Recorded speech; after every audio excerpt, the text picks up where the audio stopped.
Hola, buenas tardes. Bueno, el domingo el presidente anunció el presupuesto para el año 2025 y ahí elaboró una regla de oro que es que el principal gasto va a ser el pago de los intereses de la deuda. Porque ya sabemos que la Argentina no puede, por el riesgo país que tiene y por 30, 40 años de desaciertos, no puede acceder a los mercados porque le cobrarían una tasa del 15%, no queda otra que tener superávit fiscal. La otra alternativa es acudir al prestamista de última instancia, que es el Fondo Monetario Internacional, pero el fondo ya nos dio los 44.000 millones, eran originalmente 57.000, pero cuando llegó a 45.000 no enviaron más.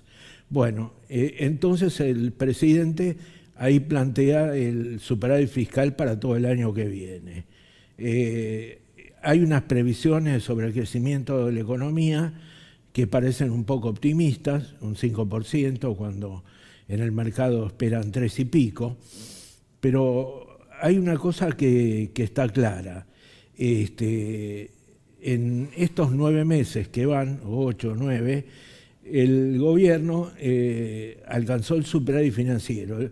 Hay que ver, el superávit fiscal es la diferencia entre lo que se gasta y lo que entra por recaudación de impuestos. Y el superávit financiero hay que agregarle los intereses de la deuda. Bueno, casi todos los meses hubo superávit financiero. Hay alguno que otro mes que se postergan pagos, una parte de los pagos para el otro mes, pero hay una cosa clara, en estos 9 meses superávit fiscal hay holgado. Cuando hay que pagar los intereses de la deuda, a veces falta un poquitito que se pasa para el mes que viene, pero podemos decir que tenemos superávit financiero y el mercado le cree al presidente, le cree al ministro de Economía. Lo último que sabemos, cuando el presidente y el ministro de Economía, cuando el dólar libre llegó a 1.500 y los dólares financieros MEP y CCL llegaron también cerca de los 1.500, dijeron que los quieren bajar a 1.100 para que estén con una brecha muy cortita con respecto al dólar de exportación, que sería 1.030, 1.040 ahora, porque todos sabemos que el dólar está a 900 y pico, pero como un 20% se liquida por el contado por el contado de liquidación, el tipo de cambio estaría en 1.050.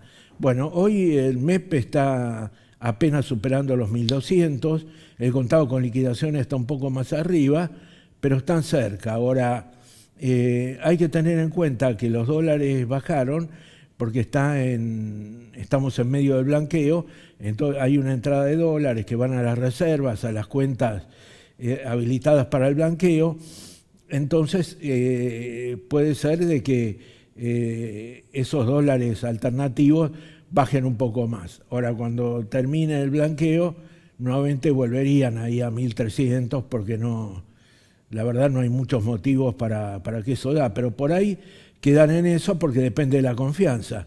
Si el blanqueo es muy bueno, cosa que no sabemos, hoy podemos decir que el gobierno, pese al superávit financiero que tiene, es blanqueo dependiente. Y es muy importante lo que va a pasar con el blanqueo y con la moratoria. Ahora, voy a hablar de un tema que no se habla en ningún lugar y para mí es un tema relevante, que son las cajas previsionales. Bueno, yo le he dicho, los que me siguen acá, he dicho que cuando designan a Osvaldo Giordano al frente del ANSES, corre la historia de que el gobierno lo echa, el presidente lo echa porque la esposa de él, que es diputada por Córdoba, votó contra la ley bases. No, el problema es que Osvaldo Giordano se disponía a utilizar la caja del ANSES y el Fondo de Sustentabilidad del ANSES para pagar la deuda que la Nación tiene con 13 provincias. Son deudas previsionales, que algunos ubican entre 700.000 y 1 billón de pesos. Bueno, el problema es que el gobierno nacional, a través del ANSES, no tiene por qué darle a las cajas previsionales, solucionarle su problema de déficit, porque todas esas provincias que tienen caja de jubilación propia pagan unas jubilaciones astronómicas mucho más altas que la que pagamos en la capital. Por lo tanto, ese era un tema recurrente cuando fue Giordano. Después, cuando hace unos días se aprueba en ambas cámaras el aumento del 8% para los jubilados, había un artículo por ahí que estaba incorporado, no me acuerdo el número, que establecía que nuevamente, aparte del 8% que había que pagarle a todos los jubilados, el gobierno debía pagar todas las deudas previsionales. Con lo cual, en vez de ser el 0,4 del PBI, ese monto de las cajas previsionales es más de un punto del PBI. Entonces, el presidente la vetó. Ahí es donde se insiste con el veto, ahí aparecen los 4 diputados radicales que votan con el presidente, son 5, pero el quinto es un suplente que entró por el Partido Liberal de Corrientes, no es radical, los otros 4 son radicales, a los cuales la conducción de Lustó y Manes lo quieren echar, pero eso está por verse. Pero bueno, lo que pasa es que esos diputados, si bien no interpretan el sentir de la mayoría de la militancia radical en su gran mayoría se opone al presidente Milei porque no le gustan sus ideas, sus modos, pero los dirigentes radicales dicen hoy, a valor hoy, Milei gana todas las provincias, menos las que no ganó, que fueron Capital, Entre Ríos, Provincia de Buenos Aires, Formosa y Santiago del Estero. Entonces esos diputados que eran de Neuquén, de Córdoba, hay otro, Campero, el más conocido, de Tucumán, y otros dicen, bueno, tiene un argumento muy fuerte, que si insistíamos con el veto, tirábamos abajo el déficit cero y mostramos que el presidente está desnudo y que se lo puede voltear en cualquier momento. Entonces, ellos alegan responsabilidad institucional para permitir acumular 87 votos para evitar que el presidente le insistan con la ley que él había vetado, con la mejora de los jubilados. Estos diputados es muy probable que la próxima elección terminen yendo con la Libertad Avanza. Por ejemplo, Pablo Chervi, el diputado neuquino, ahora que a Lucila Kressler, la senadora por Neuquén, la van a nombrar embajadora en UNESCO, el suplente es Chervi, que de diputado pasaría a senador. Este asunto de cambiar favores políticos por votos pasa en todos los países del mundo, tampoco hay que rasgarse las vestiduras ni hacer problemas de principios, pero estamos ante un escenario donde ahora el presidente, cuando plantea el presupuesto para el año 2025, dice que las provincias se tienen que ajustar más todavía. Y ahí apareció Puyaro, apareció Nacho Torres, Puyaro de Santa Fe, Nacho Torres de Chubut, varios gobernadores diciendo que ellos no le deben nada a la nación y que la nación le debe a ellos. Otra vez el tema de las cajas provinciales.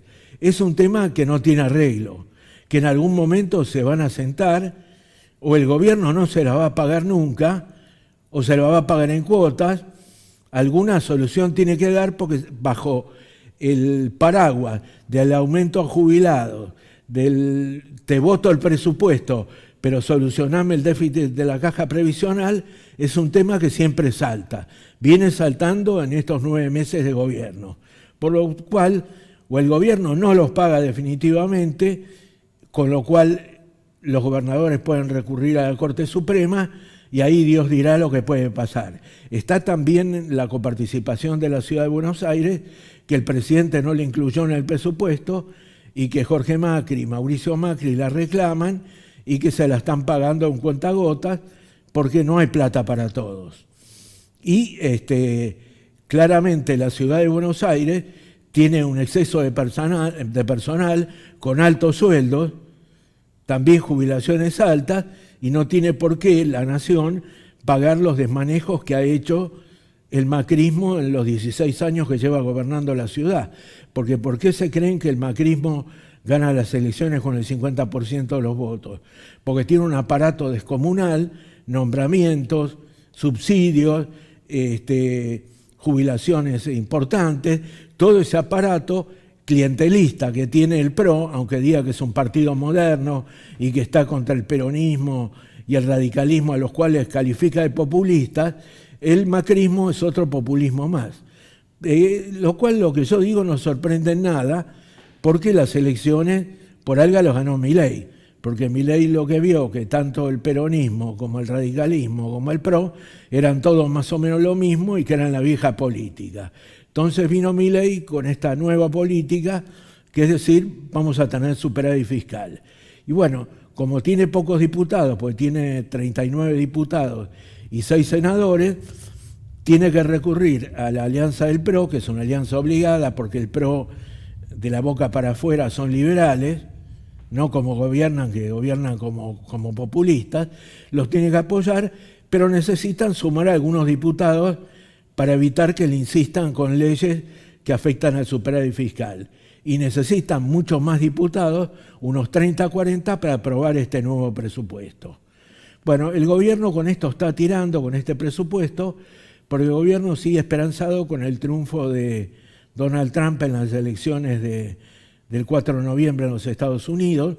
El sitio Real Clear Politics, donde tiene un promedio de encuestas, estos últimos 4 días después del debate, la da ganadora por poquito a Kamala Harris. La da con 276 votos en el colegio electoral y 262 a Donald Trump.